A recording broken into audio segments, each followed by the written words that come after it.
a lot of dangers that can be presented to runners. One of the biggest one is cars. I mean, in today's day and age, a lot of distracted drivers looking at their cell phones, not paying attention to runners or other kind of pedestrians that are on the street. So one of the things that you have to do as a runner is really be kind of a defensive runner. You know, run into traffic, make sure that you're always watching for cars, that person that may not be paying attention, that you can get out of the way if they're not going to get out of the way for you. I would say that's probably one of the larger ones. One of the other ones is just kind of general safety. You got to watch the ground that you're running on. I mean, there's things that you could step on, twist an ankle, you know, twist a knee, something from stepping on a root to a rock to a bottle that could be laying in front of you. So you got to make sure you watch where you're going. And then this time of year, I think it's important that you watch kind of the surface that you're running on. If you get snow, ice, things that could be slippery, you got to make sure that the footing that's under you, you know what's there and you're prepared for it.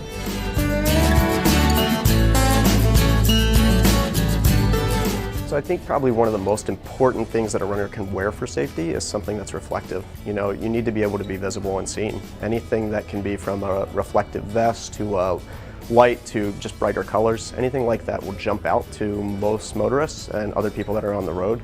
We want to make sure that they see you and that you're not the person that kind of sneaks up on them.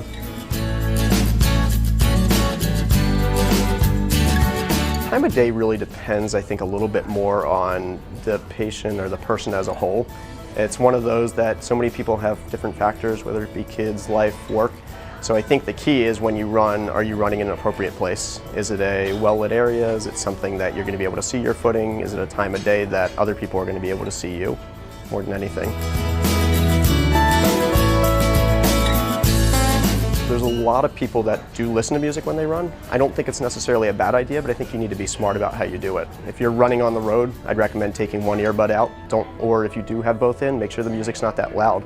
You need to be able to hear the cars that could be coming up on you. And if you're on a trail, a lot of people say, oh, I'm safe on a trail, I can run with my earphones. But I can tell you there's a number of times where I'll run up behind somebody that has earphones and I startle them even by me giving them the heads up to say, hey, I'm coming up behind you.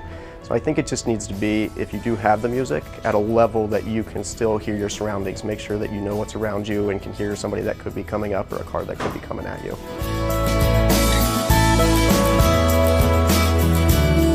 Probably some of the best cardinal rules are kind of preparatory stuff. You know, make sure that you're prepared for your run. Don't work a 9-to-5 job, step out the door at 5 o'clock, slip the running shoes on and head right out. You know, you got to prep yourself. Make sure you're warmed up appropriately, make sure you're ready to go, make sure your heart rate's elevated before you start on that run, that transition process. And then afterwards, make sure you cool down. You know, don't just walk back in the door, okay, I just finished my 6-mile run, take off the shoes and go sit down for dinner. It's one of those that you got to make sure you do the proper stretching, do a little bit of warm up, cool down, and make sure that everything's in place and appropriate. So Maine's a great place to run, and Portland as a whole is a great place to run. And I think any time of year that you're in Portland, there's always going to be great options. I mean, there's lots of nice roads that run along beaches and close to the ocean, close to waterways that are always kind of great places to run. A lot of these you're going to have to watch out for traffic when you're there. I think also the trail systems in Maine are amazing. We've got, just within Portland alone, there's a lot of different local trails, including the Back Bay. And then we also have the Eastern Trail that runs into Scarborough, turns into South Portland, into the Greenbelt. Nice trails, wide path. There's a lot of people that use it, fairly safe place to run. That gives good scenery, but as well as a nice kind of footing and good flat area that you can run on.